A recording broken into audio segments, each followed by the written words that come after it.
Sem o Senhor, tudo é vão.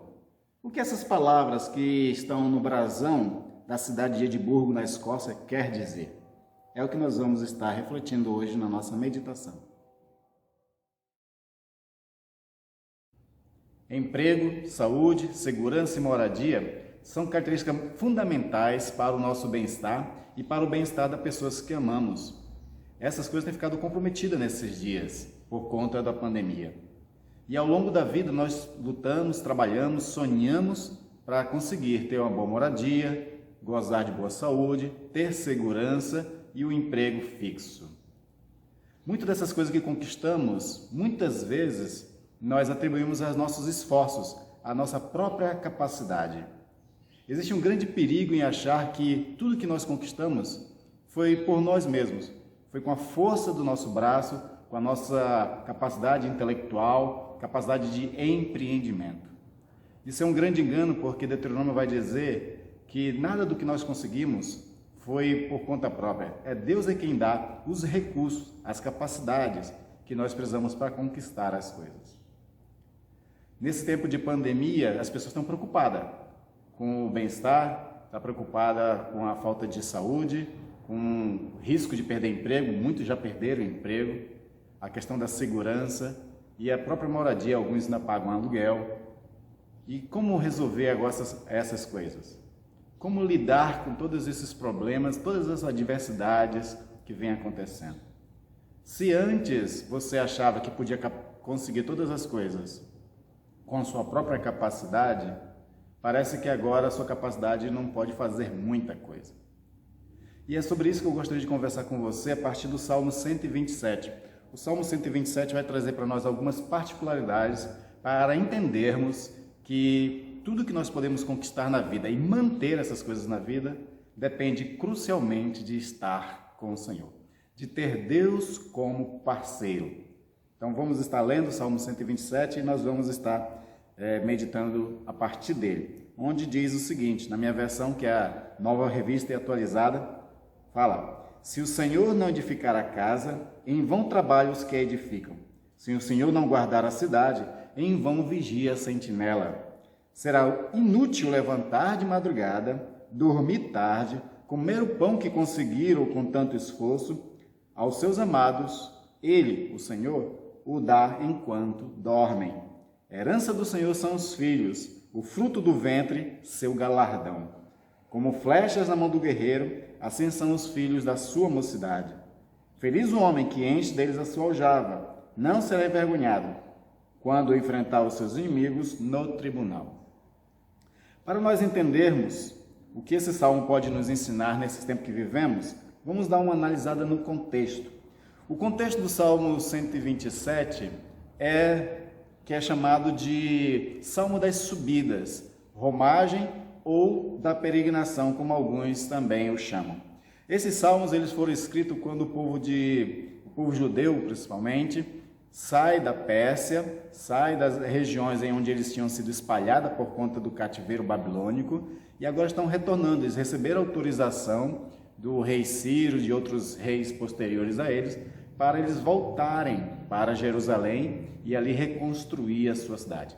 Esse caminho entre onde eles estavam morando até Jerusalém é chamado de Salmo das Subidas, porque Jerusalém, se você vai lembrar, fica no Monte Sião. Então é um relevo altíssimo e aí por isso que tem essa nomenclatura. E enquanto eles sobem, eles vão escrevendo esses salmos, essas adorações e essas orações ao Senhor. E o salmista, nesse momento, ele está preocupado com o momento em que eles estão vivendo. Claro que existe uma grande expectativa, claro que existe uma grande alegria, porque agora eles estão libertos, agora eles podem retornar à sua pátria, eles podem reconstruir a sua vida agora novamente em Jerusalém. Então existe toda uma esperança, toda uma expectativa, mas preocupações. Preocupações, por exemplo, será que nós vamos conseguir fazer com que Jerusalém se torne para nós um lugar seguro? Se no passado nós já fomos invadidos, 70 anos antes, eles foram invadidos pela Babilônia e foram deportados, será que agora existe alguma segurança em morar lá? Será que não pode vir um outro império dominar e nos espalhar novamente pelos cantos da terra? Será que nós vamos conseguir paz? Vamos conseguir estabelecer as nossas propriedades ali, construir casas? Você tem que imaginar que agora eles estão voltando, é uma nova geração dessas pessoas que muitas nasceram no exílio. Então eles não têm propriedades. Como é que eles vão fazer para edificar casas em lugares que eles não têm propriedade? Tem que estabelecer agora toda uma administração de distribuição de terras. E eles têm várias outras preocupações. Mas o salmista aqui, por ter sido um homem que foi sustentado por Deus, por pessoas que foram sustentadas por Deus, elas com certeza entenderam que se Deus estava com eles, também no cativeiro Deus vai estar com eles lá. E de nada vale voltar para Jerusalém sem ter a parceria do Senhor, sem ter Deus ajudando eles na reconstrução das suas vidas. E aí ele faz algumas perguntas muito importantes. Ele vai, na verdade, afirmar para nós o que vale a pena agora nesse retorno. E ele vai dizer para nós: se o Senhor não edificar a casa, em vão trabalham as que a edificam. É em vão tentar retornar para Jerusalém. É em vão tentar conseguir edificar ali casas para morarmos, se Deus não estiver conosco. É inútil tentar qualquer coisa sem a parceria de Deus. Então ele espera que ao retornar, eles terão a parceria do Senhor para trabalhar e edificar suas casas. Eles querem ter Deus como aquele que também os auxilia, com aqueles que edificam junto, para que assim essa casa abençoada por Deus possa por ele ser mantida e sustentada também. Ele vai continuar dizendo: se o Senhor não guardar a cidade, em vão vigia as sentinelas.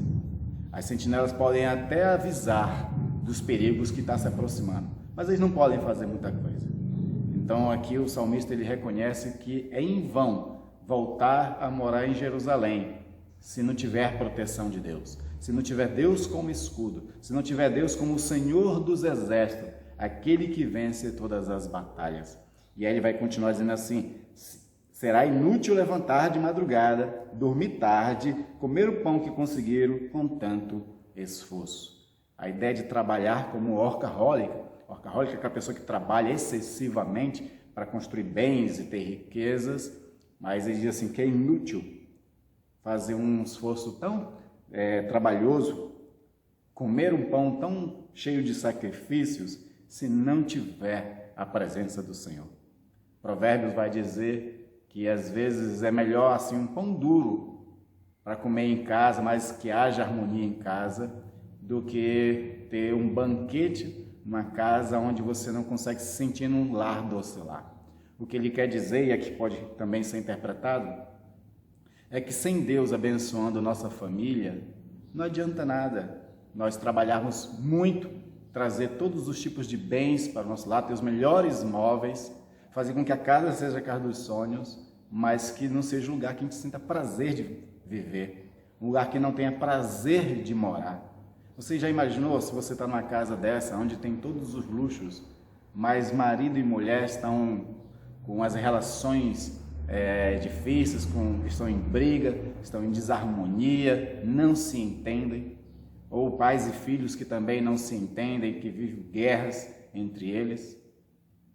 Com certeza não é um lugar, não é um lar docilar para realmente poder morar. Então é em vão trabalhar por todas essas coisas de bens materiais, sem poder gozar da bênção de Deus, sem poder gozar de uma vida que realmente traga alegria para você na sua casa. E enquanto o salmista entende que é em vão então edificar e guardar a cidade, ou trabalhar duro sem Deus, ele vai reconhecer que Deus dá todas essas coisas enquanto nós dormimos. A ideia não é que nós vivamos uma vida ociosa, não é essa a proposta. Deus não quer preguiçosos. Provérbios está cheio de textos dizendo que Deus não abençoa os preguiçosos. O que ele está dizendo aqui que com os nossos esforços, com o nosso trabalho, em parceria com Deus, Deus ele realmente abençoa, ele realmente recompensa. O próprio provérbio diz: crie planos planeje e coloque nas mãos do Senhor para que você seja bem-sucedido. A ideia de que você, quando for edificar, quando você buscar por segurança, buscar estabilidade de emprego profissional, você tenha Deus como parceiro para que Ele abençoe em todas essas coisas, que você seja bem-sucedido em todas essas coisas.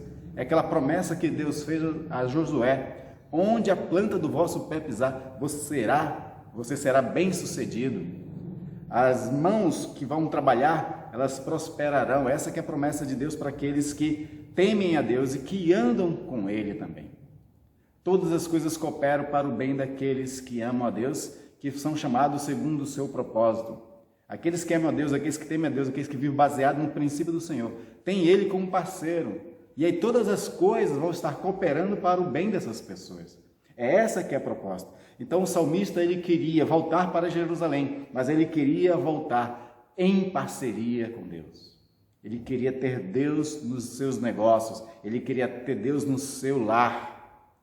A continuidade do Salmo vai trazer uma coisa muito interessante, que é uma particularidade dos povos antigos, principalmente de Israel, onde ele vai dizer: herança do Senhor são os filhos, o fruto do ventre seu galardão. Ou seja, Deus é quem dava os filhos. Era prêmio de Deus, os filhos aos pais, como galardão, como um prêmio. Por quê? Na antiguidade, ter muitos filhos era bênção. Ter muitos filhos era símbolo de prosperidade e era garantia de um futuro, de uma aposentadoria para o futuro. Porque se você tem muitos filhos, esses filhos também vão trabalhar, eles podem ajudar na aposentadoria dos seus pais. Você lembra que na antiguidade não existia previdência privada, não existia INSS. Então a aposentadoria dos idosos era os seus filhos, que garantiam segurança financeira, também garantiam segurança patrimonial, que garantia moradia e que garantia inclusive também prestígio em toda a sociedade. Quando os casais não conseguiam ter filhos, isso era motivo de vergonha na antiguidade. Lembra da Ana? Aquela mulher amada pelo seu marido, mas que era estéril, não podia ter filhos. Então ela se sentia envergonhada. E ainda por cima, seu marido, que tinha também uma outra esposa, essa outra a envergonhava, a humilhava. Então era motivo de vergonha não ter filhos. Por outro lado, quando Deus abençoava com muitos filhos, isso era bênção de Deus, e isso trazia alegria e trazia uma sorte de prestígio para aquelas pessoas também. E é por isso que ele vai dizer já no final do capítulo, quando ele diz: feliz o homem que enche deles a sua aljava, ou seja, que tem muitos filhos, não será envergonhado quando enfrentar os seus inimigos no tribunal. Então ele vai ter muitos filhos, e esses filhos vão ser aqueles que vão o honrar, vão ser aqueles que lhe garantam segurança, que possam o defender quando necessário. Claro que nós vivemos numa sociedade difícil hoje, claro que nós vivemos numa sociedade que não quer ter muitos filhos, até por questões muito óbvias, mas isso aqui é só um exemplo do que Deus faz para com aqueles que o amam, que o temem e que o chamam para ser parceiro na sua vida. Se Deus dava muitos filhos como forma de abençoar, Deus pode dar outras coisas, segundo a necessidade de cada um. Deus, que é aquele que esquadrinha as mentes e os corações, Ele sabe o que você precisa. Jesus disse que Ele sabe até quantos cabelos você tem na cabeça. Se Ele esquadrinha a quantidade de cabelos que nós temos na cabeça, então Ele esquadrinha as suas necessidades. E Ele pode abençoar você na necessidade que você tem. Ele pode trazer aquilo que vai trazer para você a segurança, a saúde, moradia, emprego e tudo mais que compõe isso que nós chamamos de poder gozar de um bem-estar social, familiar e assim por diante. Deus é aquele que, quando Ele é parceiro, Ele não deixa que nada falte. E ainda que nós venhamos a passar por dificuldades, como estamos enfrentando na pandemia, se nós tivermos Deus como parceiro, Ele vai estar auxiliando. Ele não vai deixar que os nossos corações se angustiem e se desesperem. Os sociólogos, para nós terminarmos comentar sobre isso, os sociólogos, eles dizem que nós estamos vivendo um novo normal. É muito cedo para prever como será a vida pós-pandemia, porque novos costumes estão começando já a ser inseridos na nossa cultura por conta desse momento que nós estamos vivendo. Independentemente de como vai ser esse novo normal, tenha Deus como seu parceiro. Israel, quando estava voltando para Jerusalém, eles iam viver um novo que ia se tornar um normal. O normal deles que eles viveram no cativeiro era passado. Agora eles estão caminhando para um futuro. Nesse novo normal eles estão em expectativa, com muita esperança, mas com alguns temores também. A única coisa que eles podiam se segurar era na fé no seu Senhor. Era confiar no seu Senhor. É ter o seu Senhor como parceiro, porque se não tiver Deus como parceiro, é tudo em vão. A minha proposta com essa mensagem é que você possa ter Deus como parceiro. Lembra da frase que eu perguntei no início da cidade de Edimburgo? Eles têm no brasão deles a frase que sem o Senhor tudo é vão. Esse novo normal, o momento que nós estamos vivendo agora, e esse novo normal que vai surgir, se não tiver Deus, será tudo em vão. Tudo que você conquistou antes, se não tiver Deus como parceiro, será tudo em vão. E não é uma questão só de perder as coisas, é uma questão de perder principalmente a paz. É uma questão de como estar a nossa alma diante de tudo isso.